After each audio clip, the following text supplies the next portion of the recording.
Amén. Bendito Dios y Padre nuestro. En el nombre de Jesús, encomendamos la vida de nuestro hermano Roberto delante de ti. Bendecimos a nuestro hermano, Señor. Te rogamos, puedes usarlo como canal para que llegue tu palabra a nuestros corazones. Y por nuestra parte, también preparamos nuestra vida y nuestro corazón delante de ti, Padre, para recibir la palabra que ha preparado nuestro hermano. Gracias, Señor Jesús, por este precioso privilegio. Gracias, Señor Jesús. Amén. Amén.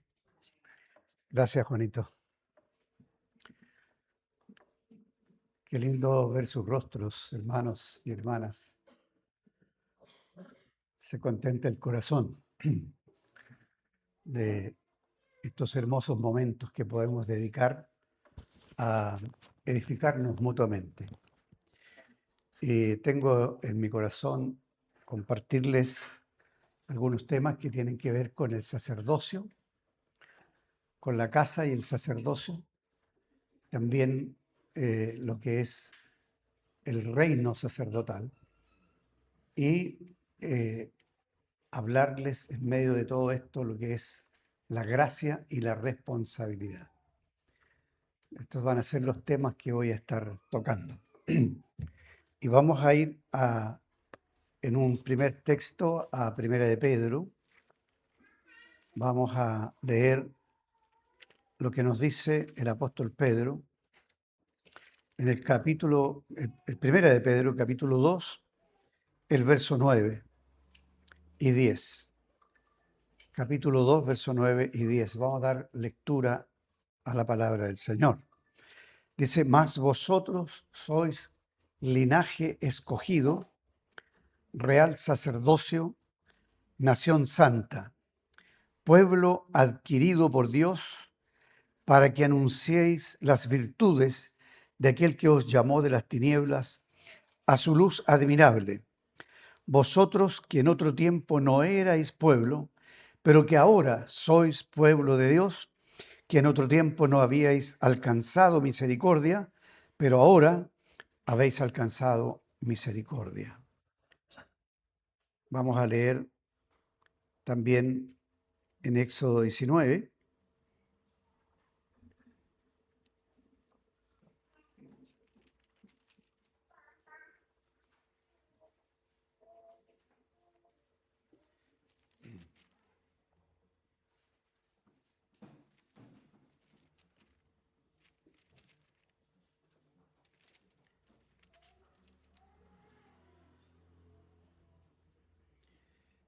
Dice el verso 6, primero el 5, dice, ahora, Éxodo 19, versos 5 y 6.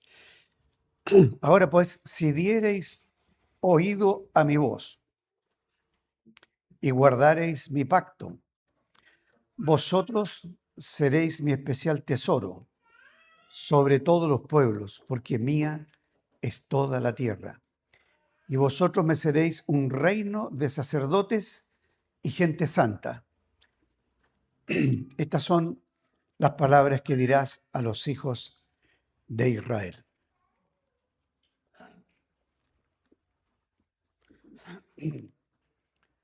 Como vemos, como hemos leído,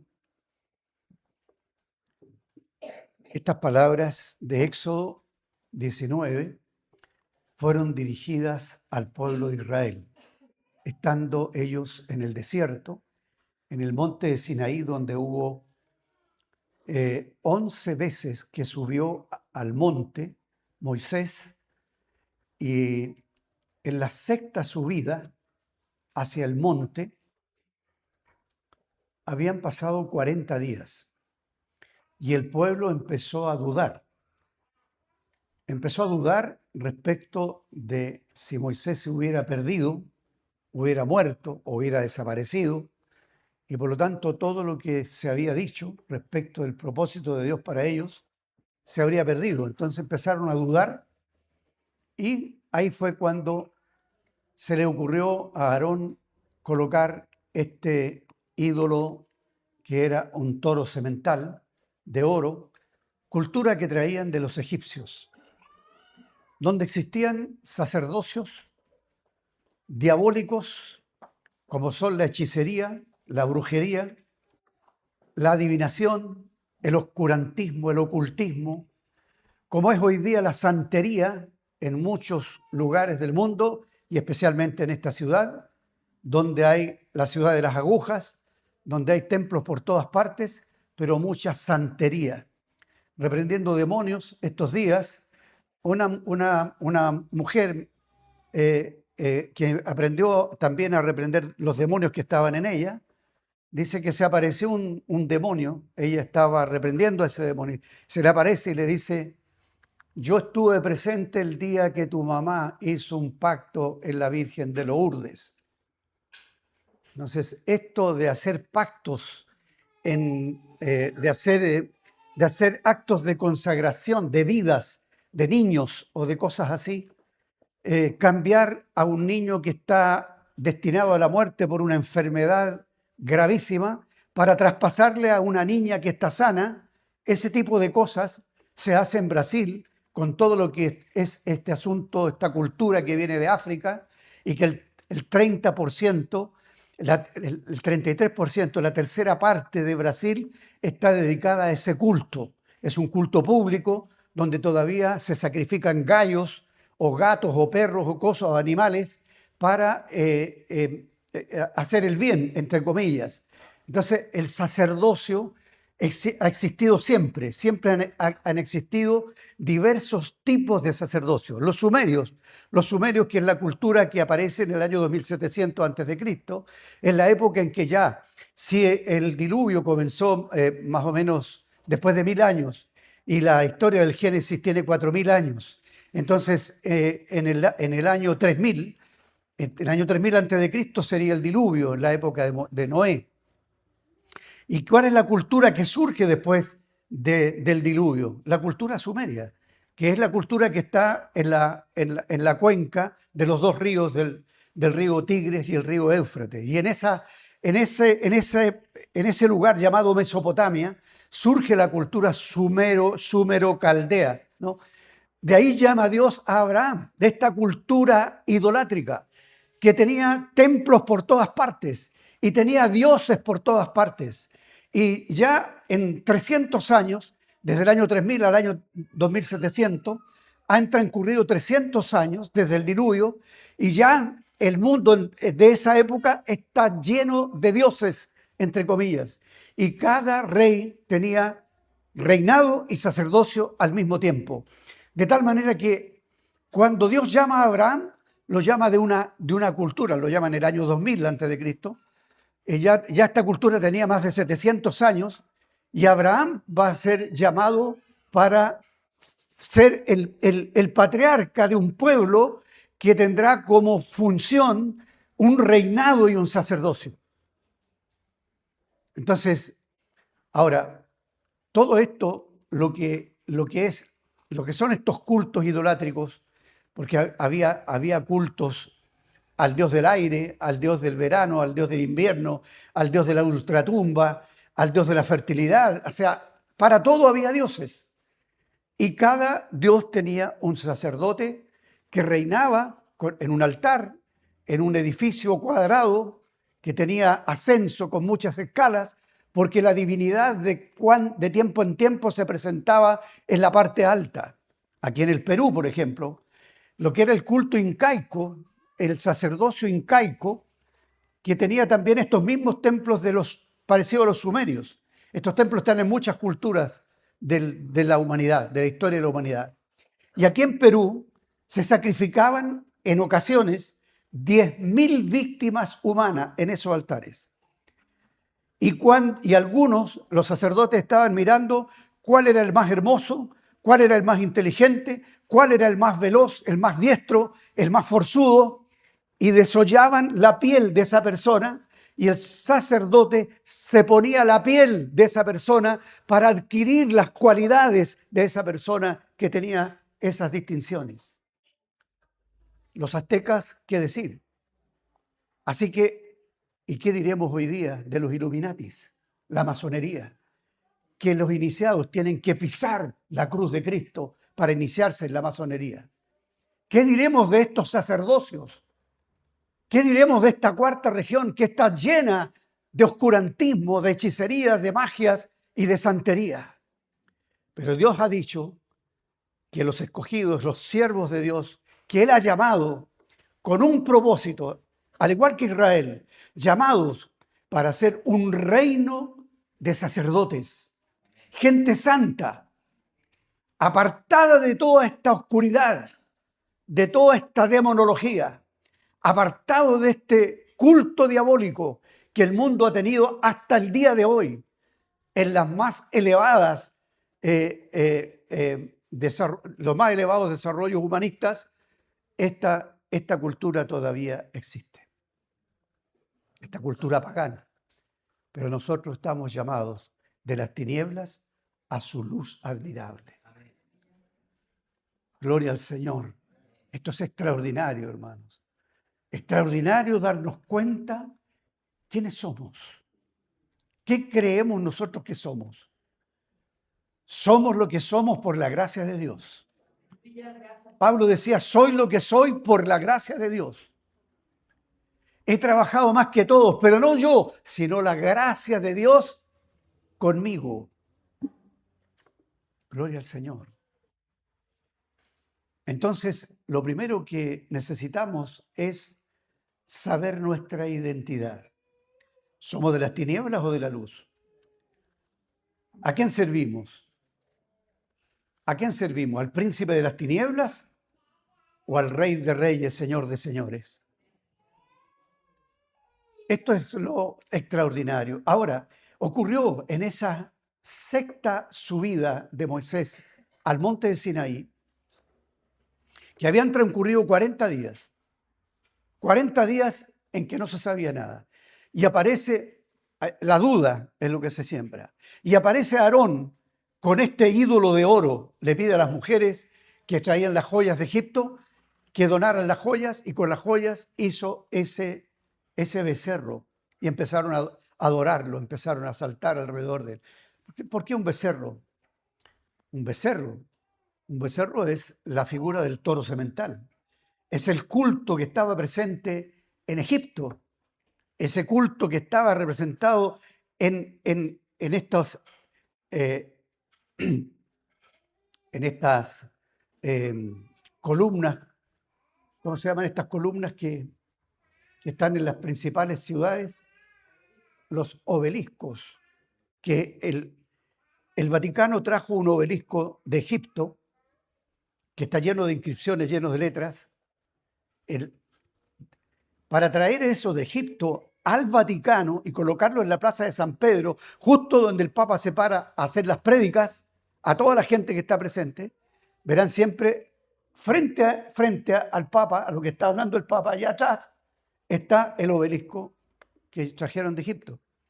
El Vaticano en esos años que trajo ese obelisco se gastó todo lo que tenía para embarcar esa tremenda cosa, que no sé cuántas toneladas pesará, y lo instalaron en la plaza de San Pedro. ¿Qué es la historia del obelisco? Que Osiris mató a su hermano, lo cortó en 14 pedazos, y Isis, la esposa, cuando supo que habían matado a su marido, esa es la leyenda, mandó a buscar los 14 pedazos los pedazos del cuerpo de su marido, de Osiris, y cuando encuentran el cuerpo encuentran 14 pedazos, pero no encontraron la parte masculina del hombre. Entonces ella levantó un obelisco en memoria de ese miembro de su marido. Y uno se pregunta, ¿qué hace esa figura en un lugar que se espera o se supone que debería ser un lugar sagrado? La plaza de San Pedro.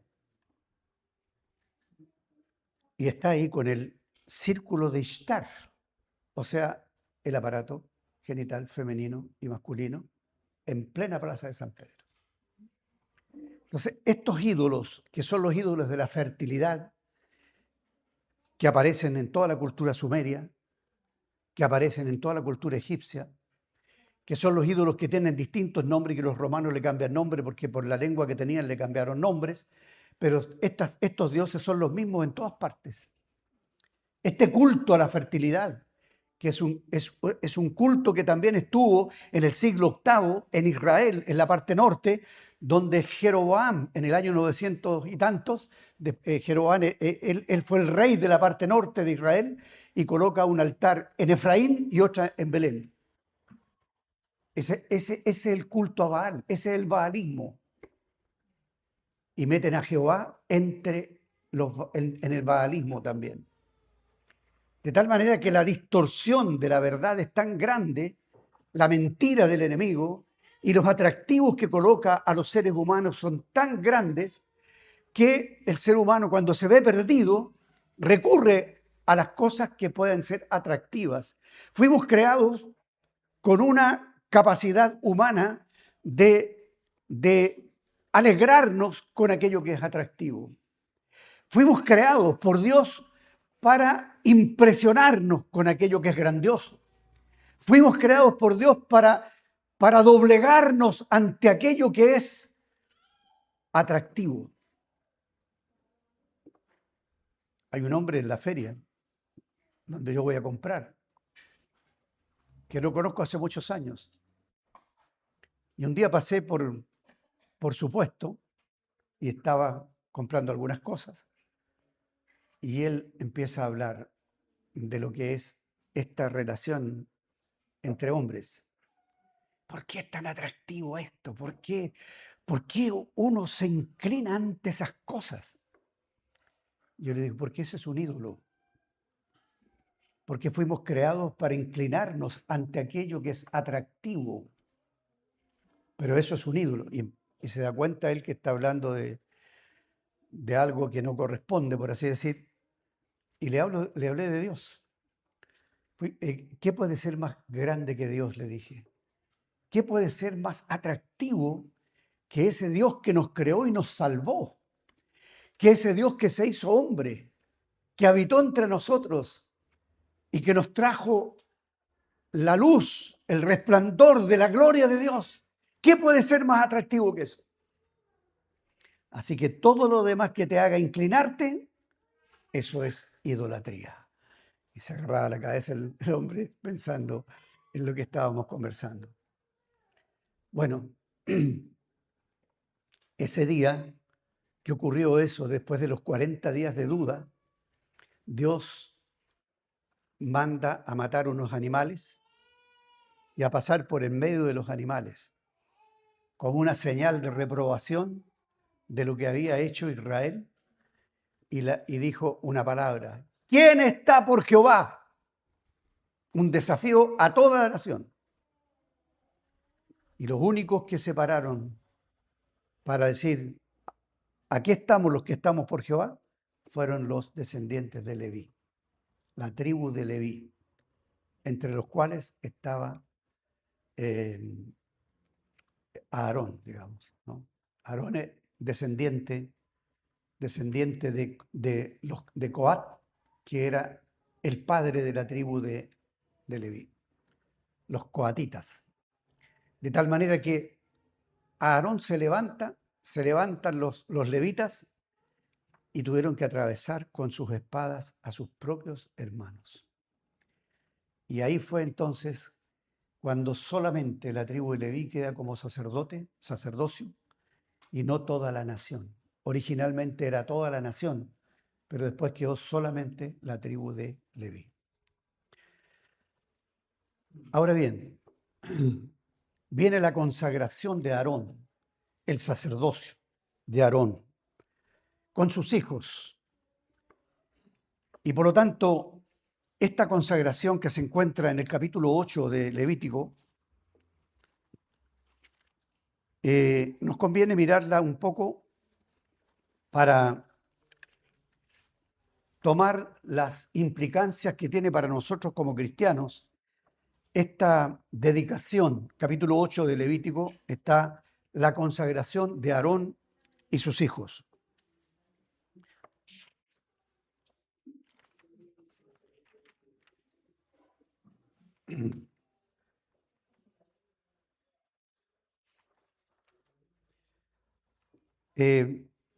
Como no podemos leer todo el capítulo, vamos a ir viendo por partes. Capítulo 8, verso 6, dice así: Entonces Moisés hizo acercarse a Aarón y a sus hijos y los lavó con agua.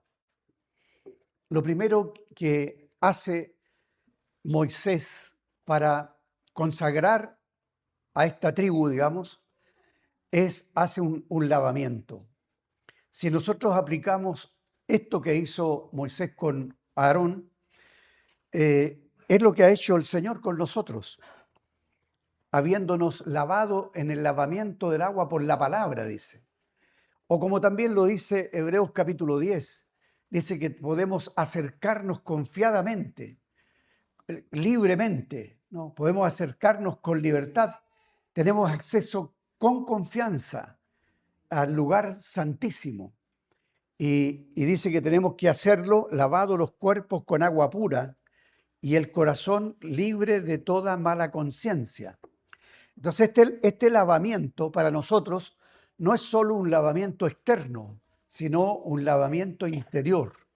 El lavamiento del agua por la palabra es algo que nos llegó por el Evangelio. Al conocer, a través del Evangelio, conocer al Señor Jesucristo, el Santo de los Santos, era en el Antiguo Testamento, el Santo de los Santos era ese lugar santísimo, tanto en el tabernáculo como en el templo.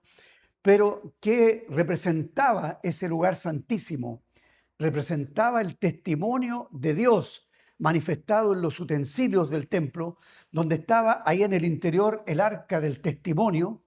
El arca del testimonio que contenía 3 elementos, que era la vara de Aarón que reverdeció, representando la muerte y la resurrección del Señor Jesucristo, porque la vara de Aarón era una vara seca que lo usaba como bastón, y en un momento esa vara brotó. Ahora, ¿cómo podría brotar una rama verde de un palo seco? Entonces, el símbolo de la muerte y la resurrección.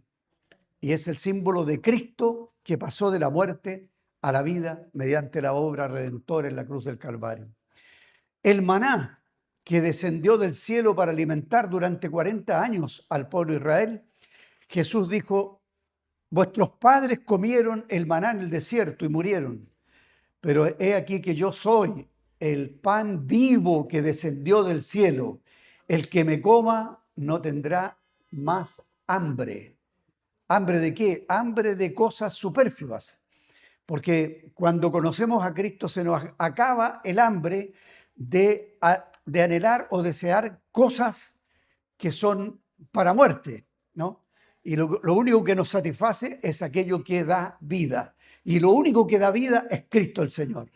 De tal manera que ese pan que está ahí, ese maná, es como un monumento recordatorio para hablarnos proféticamente del testimonio de Dios que vendría en Cristo el Señor. Y está esa jarra de oro que tenía, la jarra de oro que tenía el pan, ahí estaba el maná, y estaba también las tablas de piedra que contenían los 10 mandamientos. No los 600 y tantos mandamientos de Moisés, no la ley de Moisés, sino esta ley que es la ley moral, del carácter moral de Dios que fue encarnado en el Señor Jesucristo. Cristo es la palabra, Cristo es la ley, la nueva ley, la ley de espíritu y vida que está en Cristo, que la ley moral de Dios fue encarnada en el Señor Jesucristo. Por supuesto que la ley ceremonial era simbólica y también fue cumplida en el Señor Jesucristo. De tal manera que ese lugar santo, ese lugar santísimo, está todo lo que hay allí, el arca del testimonio, que era de oro y de madera por dentro, y era revestida de oro, tanto por dentro como por fuera, revestida de oro. Esta arca, que está hecha de 2 materiales, de oro y de madera, representa la doble naturaleza del Señor Jesucristo, que es humano y divino, que es hombre y Dios. De tal manera que en todo lo que estamos diciendo simbólicamente, estamos hablando de Cristo el Señor.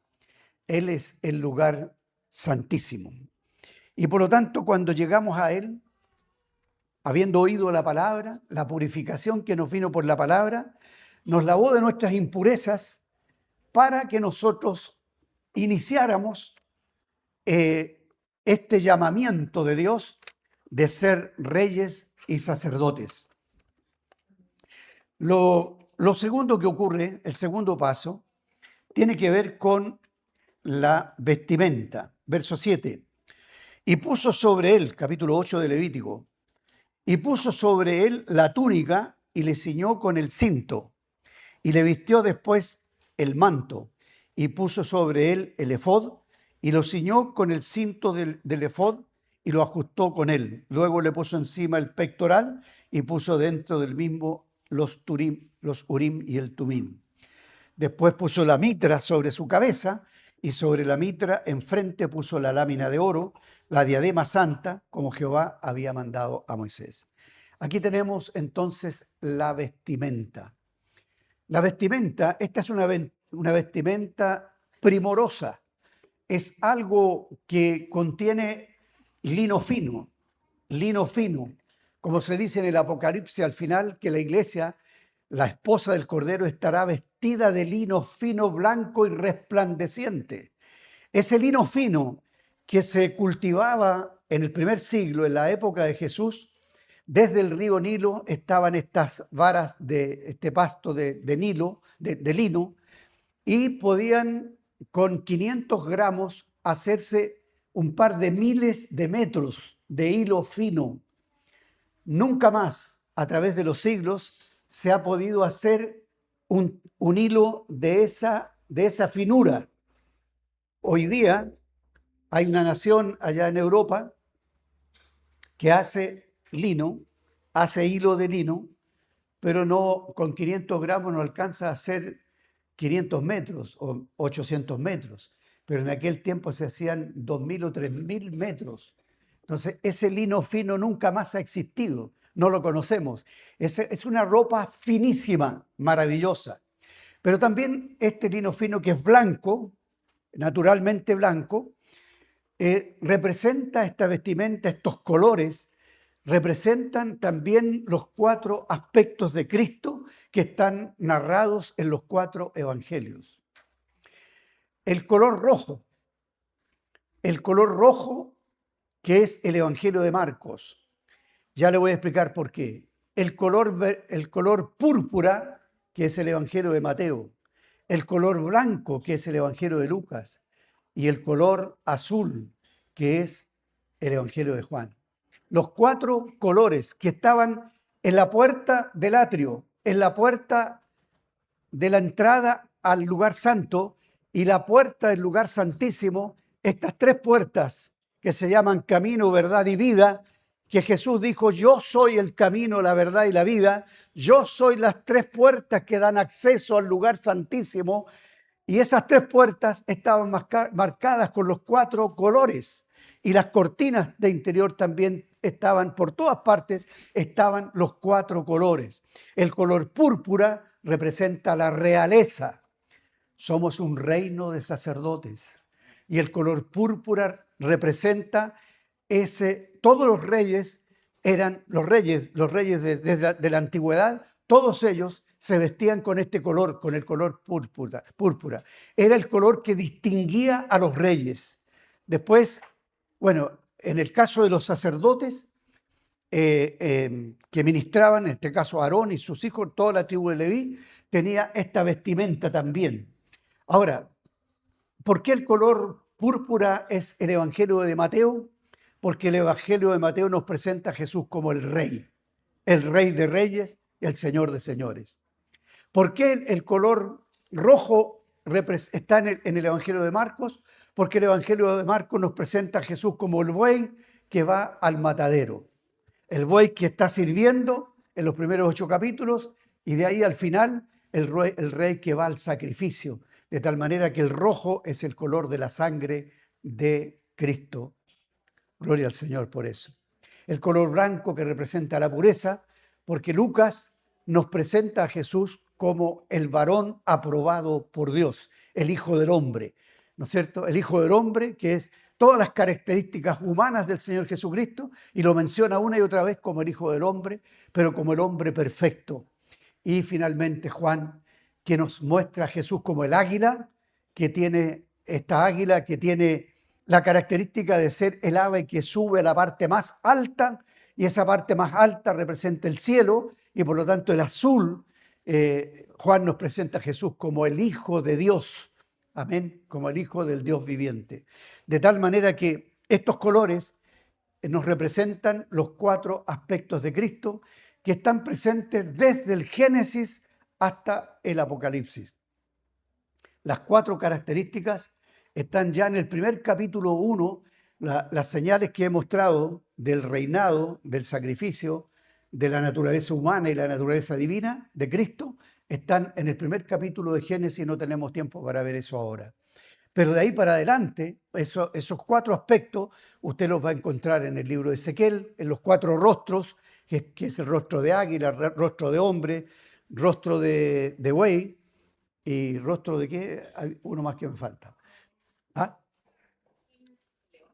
De león, el rostro de león. León, buey, águila y hombre. Esos 4 rostros están hablando exactamente de los 4 evangelios, de los 4 aspectos del carácter de Cristo, de la persona de Cristo. Los caracteres de Cristo son muchos más, pero en cada uno de ellos se desprenden otra cantidad de caracteres de Cristo, pero esos son los principales. De tal manera que esto de ser vestido con esta ropa tan especial, con estos colores, nos habla de que nosotros estamos llamados como sacerdotes para poder reinar con Cristo. Tenemos que vestirnos de Cristo. Y la Escritura es amplia, serían muchos los pasajes que podríamos emplear para hablar de los llamados que nos hacen los apóstoles, tanto Pablo como Pedro y Juan, que nos hablan de la necesidad de despojarnos de la vieja vestidura y vestirnos del nuevo hombre. De tal manera que estos llamados, marcados en las Escrituras, en muchas partes, como una demanda, implican responsabilidad, al mismo tiempo que implican gracia, porque no te estás vistiendo con obras que tú generas, sino con las dádivas, con el regalo de Dios. Y por eso sería interesante mirar algunas de esas cosas que nos dice aquí, a ver, aquí en esta parte vamos a mirar el capítulo 1 de Segunda de Pedro. Segunda de Pedro, capítulo 1, verso 3, dice así: como todas las cosas que pertenecen a la vida y a la piedad nos han sido dadas, fíjese en la palabra, nos han sido dadas, regalo. ¿Qué es eso? Gracia. Amén. Porque la gracia es don de Dios, regalo de Dios. Entonces, todas las cosas que pertenecen a la vida y a la piedad. ¿Quién es la vida? Jesús es la vida. Dijo, yo soy la vida, la verdad y la vida, ¿verdad? Yo soy la vida. Así que todas las cosas que pertenecen a la vida. ¿Qué dijo Pablo de Cristo? Grande es el misterio de la piedad. Dios fue manifestado en carne. Por lo tanto, todas las cosas que pertenecen a aquel que es la piedad. ¿Qué es la piedad? Que Dios se hizo hombre. Que Dios, siendo Dios, se hizo hombre. Que siendo rico se hizo pobre. Que siendo grande se hizo pequeño. Esa grandeza de Dios. Amén. Esa es la piedad. Por lo tanto, todas las cosas que pertenecen a la piedad, está diciendo Pedro, todo lo que pertenece a Cristo nos fue dado. Aleluya. Es un regalo, es un don, es por gracia. Y entonces dice, y nos fue dada por su divino poder. ¿Cuál es el divino poder de Dios? El Espíritu Santo. Mediante el conocimiento de aquel que nos llamó por su gloria y excelencia. No puede haber nada mayor que el llamado que los cristianos hemos recibido. No puede haber vocación mayor. Lo decía estos días el hermano Romeo Bornelli, ¿no? No hay un oficio mayor que ser un sacerdote del Señor Jesucristo. Amén. No hay oficio mayor que eso. Así que este sumo sacerdote que está lleno de gloria y excelencia es el que nos ha dado todo esto, ¿no? Por medio de las cuales, de las cosas que pertenecen a la vida y la piedad, nos ha dado preciosas y grandísimas promesas para que por ellas llegases a ser, ¿qué cosa? Participantes de la naturaleza divina. Aleluya. Hermanos, no estamos en una mera religión, no estamos en una secta, no estamos en un movimiento carismático. No, estamos siendo participantes de la naturaleza divina. Gloria al Señor. Eso es algo indescriptible. ¿Y qué más dice? Mira, habiendo huido de la corrupción que hay en el mundo a causa de la concupiscencia, se la describí en el inicio. ¿Cuál es la corrupción que hay en el mundo? Toda la mentira del diablo, todas las adivinaciones, las hechicerías, las magias. Vemos cómo lo primero que hizo Dios cuando constituye a Israel, lo saca de Egipto y se presentan ante Faraón, los magos, los hechiceros, los sacerdotes del Faraón tiraron sus varas y convirtieron las varas en culebras. Pero ¿qué hizo la vara de Aarón? La vara de Aarón se convirtió también en culebra y se comió a las otras culebras, mostrando Dios que su poder es más grande que el poder de todos los hechiceros. Aleluya. El Señor nos ha dado autoridad para echar fuera demonios, para aplastar la serpiente. Gloria al Señor. Así que, hermanos, mira qué grande es el llamado que tenemos, ¿no? Y dice, hemos huido de ese mundo oscurantista. Hemos huido, hemos escapado por la gracia de Dios. Pero ahora mira lo que dice el 5. Esto, márcalo en tu Biblia. Dice, vosotros también, poniendo toda diligencia. ¿Quién fue el primero en poner? ¿Qué puso Dios? ¿Qué parte puso Dios? Nos dio a su Hijo, pero lo que decía el verso 3, decía, las cosas que pertenecen a la vida y la piedad nos han sido dadas. ¿Qué puso Dios? Puso la vida de su Hijo en nosotros. Puso el testimonio de su Hijo, del pan, de la muerte y resurrección y de la palabra. Todo eso que estaba en el arca del testimonio, el testimonio de Dios lo puso ya no como símbolos, sino como Cristo mismo, su persona, su testimonio y su obra, su persona y su obra, lo colocó aquí en nuestro corazón, en nuestro interior, en nuestro espíritu. Aleluya. Esa es la parte que hizo Dios. Pero mira ahora, mira el lenguaje. ¿Qué se nos pide ahora a nosotros? Vosotros también poniendo, ¿qué cosa? Poniendo toda diligencia. Ay, hermano, la vida de Cristo no opera en nosotros en forma mágica. La vida de Cristo no opera en nosotros automáticamente. La gracia no es algo que opera así automáticamente. Como lo decía un hermano cuando llegó a nosotros, era un gerente de un banco allá en el sur. Era un personaje que tenía la administración del Banco BCI desde Concepción hasta Punta Arenas. Era el líder máximo. Y llegó y se convirtió al Señor y trabajó con nosotros. Pero en los primeros meses conversaba con nosotros fumando. Y hablaba del Señor fumando. Citaba la Escritura fumando. Bueno, teníamos que tolerarlo porque él se notaba que había creído, pero no podía dejar el vicio del cigarro. ¿Y cuándo vas a parar con esto? Si no lo hace la gracia en mí, si no lo hace el Señor en mí. Pero usted dijo amén, pero cuidado. La gracia no opera automáticamente.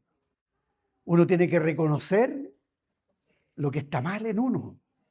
¿Y qué tiene que hacer? Pedir ayuda. Porque tenemos todo lo que Dios ha puesto. Y lo que Dios ha puesto es más poderoso que mis vicios. Por lo tanto, no puedo decir, si no lo hace Dios en mí, ¿qué estoy haciendo? Estoy diciendo, esto es automático. Esto tiene que... todo lo pone Él. Yo no pongo nada, todo lo pone Él. Pero no, Pablo dice, no yo, sino la gracia de Dios conmigo. La gracia no opera automáticamente. Implica responsabilidad. Implica ejercicio de la fe. Ejercicio de los dones. El empleo de los dones que hemos recibido. ¿Se da cuenta? Que esto hay que subrayarlo. Entonces, dice, poniendo toda diligencia. Qué tremendo, hermano. Le contaba al hermano Jorge recién de algo que hizo Juan Wesley, cuando le enseñó a los pastores que formó en este gran movimiento carismático, pentecostal, ¿no? No era pentecostal en ese tiempo. Era un gran avivamiento, un gran despertar. Le pidió a los que caminaban con él, fueran pastores o no fueran pastores, pero que él dijo en un momento, dijo, porque en ese tiempo cuando Wesley empezó a predicar, existía mucho el clericalismo. Entonces, el clericalismo era los reverendos, ¿no? Se nombraban así, los reverendos. A los pastores o a los monjes, se les llamaba reverendos, ¿no? Y con otras palabras súper grandes para mencionar el sacerdocio del cristianismo en esa época. Entonces Wesley dijo, denme 100 cristianos, hombres o mujeres, que tengan pasión por predicar el evangelio, y van a ver cómo el mundo va a ser transformado, ¿no? Entonces él creía que bastaba con que los cristianos tuvieran esta pasión por predicar el evangelio. Entonces Wesley reúne a estos hermanos, a estos líderes de iglesias, y les habla de la diligencia, de la responsabilidad. Y lo primero que les dice, cuando se junten ustedes que van a ministrar a los demás sacerdotes, porque Wesley creía en el sacerdocio universal de los creyentes, que hombres y mujeres estaban llamados a hacer el sacerdocio. Por lo tanto, cuando había hombres y mujeres en este grupo de líderes que estaban frente a una iglesia, los reunía y los hacía que se confesaran sus debilidades unos a otros y que oraran unos por otros. Y les hizo leer muchas veces los textos que hablaban de unos a otros, unos a otros. Entonces, no hay una jerarquía piramidal. Lo que había era una comunión, y les pidió que fueran diligentes en que lo primero que tenían que hacer al llegar a la reunión era llegar temprano y llegar a la hora. Disculpamos a los hermanos que llegaron tarde el día porque hubo un accidente en el camino. Pero en esto de poner diligencia, mira, estas cositas ya estaban preparadas. Cuando llegamos aquí, había un orden, estaba esto ordenado, estaba la música, todo estaba. El hermano Jorge ya tenía todos estos asuntos enchufados ya. Eso es diligencia. Amén. Poniendo diligencia, dice, por esto mismo, añadid a vuestra fe. Añadid a vuestra fe. Pareciera que si fuéramos calvinistas, ellos nos van a decir, la fe es un don de Dios, y es verdad. Pero llegó un momento en que tener fe fue una responsabilidad tuya, porque Dios te ofreció el evangelio y te hizo un llamado cuando creíste, cuando escuchaste, más bien dicho. Escuchaste el evangelio y surgió en tu corazón el decidir ¿Creo o no creo? ¿Me rindo o no me rindo? ¿Me arrepiento o no me arrepiento? ¿Cambio o no cambio? ¿Huyo del mundo de la oscuridad o sigo en la oscuridad? Decisión tuya. Así que no es que Dios te escogió y te sacó del mundo así, sin atropellando tu voluntad. Él te habló para que tú quisieras lo que Él quiere. El querer como el hacer lo pone Dios. Pero yo tengo que querer lo que Él quiere, porque Él no me lo impone. Él me persuade, me invita y yo lo recibo. Ahí está, y no es mérito, recibirlo no es mérito, porque es don, es gracia. Solamente estoy ejerciendo aquel derecho de decidir aceptar o rechazar el Evangelio. Gloria al Señor por eso. Por eso mi insistencia en estos mensajes es la responsabilidad, marcando esto. Porque cuando nos dice añadid, ¿quién tiene que hacer eso? ¿La gracia tiene que añadir o yo tengo que añadir? Yo por medio de la gracia. La gracia va junta con la responsabilidad. Lo que ha dicho el hermano Romeo varias veces con respecto a este barco, a este bote que tiene dos remos, gracia y responsabilidad. Si solamente quieres avanzar con el remo de la gracia, vas a estar girando. Si avanzas solamente con la responsabilidad sin la gracia, vas a estar girando. Necesitas la gracia y la responsabilidad para avanzar. Gloria al Señor. Hay un teléfono que está ahí. Gracias. Sí, ella es mi reloj. Ya. Mira, dice así, ¿qué tenemos que añadir? A la fe añadir virtud. A la virtud conocimiento. Han surgido en el pentecostalismo una idea, la letra mata. Así que no hay que estudiar mucho la Biblia porque esto es puro intelecto, ¿no? Eso es una cosa completamente errada, interpretar la Escritura, porque lo que estaba diciendo ahí, que la letra mata, es la letra de la ley de Moisés, no la Escritura propiamente tal. Y todos los siervos de Dios que hemos conocido a través de la historia han sido hombres tremendamente preparados. Fíjate que Wesley sabía como 4 idiomas. Escribió muchos comentarios bíblicos desde el hebreo y del griego. Entonces, no vamos a menospreciar a hombres que han sido muy relevantes en el cristianismo. Si hacemos un recuento de lo que ha sido su vida, vamos a encontrar que eran hombres tremendamente preparados. Así que, bueno, conocimiento de la Escritura, de la palabra de Dios. No mero conocimiento mental, por supuesto. Es el conocimiento que viene por revelación del Espíritu Santo. Al conocimiento hay que añadirle dominio propio, ¿no?